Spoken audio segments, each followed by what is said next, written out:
Hello everyone. आज हम code chef के लॉन्ग चैलेंज का बेला सियाओ क्वेश्चन देखेंगे। क्वेश्चन सेज कि हमारे पास मान लो डी डेज़ हैं और इनिशियल वैल्यू है मनी की पी। सो हमारी एवरी स्मॉल डी डेज़ में हमारी पी की वैल्यू क्यू टाइम्स इंक्रीज़ हो जाती है, यानी हम पी में क्यू ऐड कर देते हैं। मान लो डी की वैल्यू है 11, स्मॉल डी की वैल्यू है 3। सो हमारे ये डेज़ हैं। मान लो इसकी वैल्यू 3p पी पी, और एवरी 3 डेज़ में वो वैल्यू इंक्रीज़ हो जाती है कितने से? क्यू से। तो हम 3 डेज़ के बाद उसमें क्यू ऐड कर देंगे और अगेन अगले 3 डेज़ में उसमें फिर से क्यू ऐड हो जाते हैं, तो that becomes P plus 2q।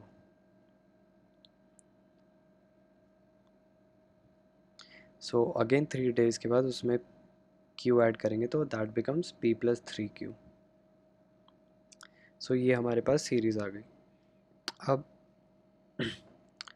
हम नोटिस क्या करते हैं इसमें कि इस क्वेश्चन में बोला हुआ है output the amount of money they will be able to print in the given period.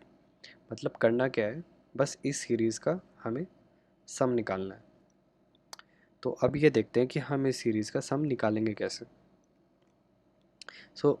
एक चीज़ हमें यहाँ पे नोटिस करनी थी कि अगर हम कैपिटल डी को स्मॉल डी से डिवाइड करें, दैट इज़ 11/3 निकालें, that would come out to be 3। ये 3 का मतलब है कि हमारे पास टोटल अगर 11 दिन में से 3-3 के अगर हम ग्रुप्स बनाएं तो ऐसे टोटल कितने ग्रुप्स बनेंगे? एज़ यू कैन सी, ये हमारा पहला ग्रुप, सेकंड और थर्ड, तो टोटल 3 ग्रुप्स बनेंगे। और एंड में कितने एलिमेंट्स रह जाएंगे वो हम निकाल सकते हैं जब अगर डी को हम परसेंटेज करें स्मॉल डी से, यानी कि 11%3 इक्वल्स 2, तो हमारे पास लास्ट में 2 एलिमेंट्स रह जाएंगे। फॉर आगे के रेफरेंस के लिए मैं इसको x बोलूँगा। x means capital D divide by small d, और इसको मैं y बोलूँगा। x is nothing but capital D divide by small d and y is nothing d percentage small d। अब हमें ये देखना है, हमारे पास नंबर ऑफ ग्रुप्स आ गए और एंड में बचे हुए एलिमेंट्स आ गए विच आर y। तो अब हम इतनी सीरीज़ पे फोकस करते हैं और ट्राई करते हैं कि इसका हम सम निकाल लें। तो इसका सम क्या होगा, तो देखते हैं। इसको अगर हम ऐड करें तो ये हो जाएगा 3p। इसको मैं लिख सकता हूँ 3p प्लस q।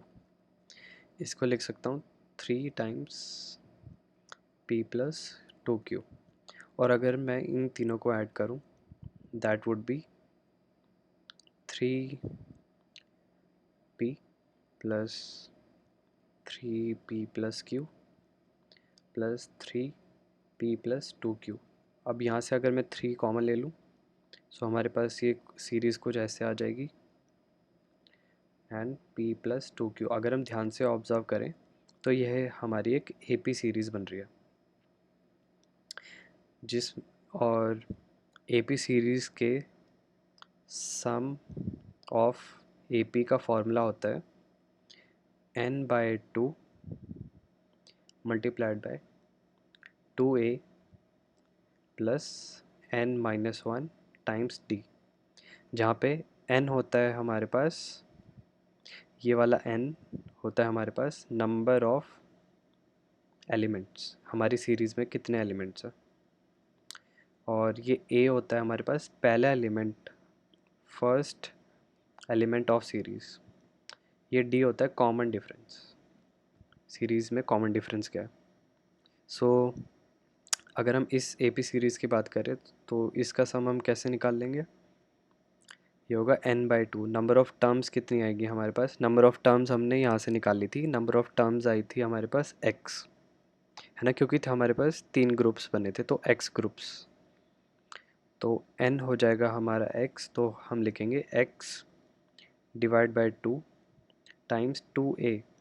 अब हमारा यहाँ पर फर्स्ट एलिमेंट क्या है, वो है p, तो p लिख देंगे plus n-1 times small D यानी कॉमन डिफरेंस क्या है, कैपिटल Q, क्योंकि हर बार हम Q ऐड करते हुए जा रहे हैं, यहाँ पे भी Q ऐड हो रहा है और यहाँ पे भी प्लस Q ऐड हो रहा है, तो कॉमन डिफरेंस हो गया हमारा कैपिटल Q।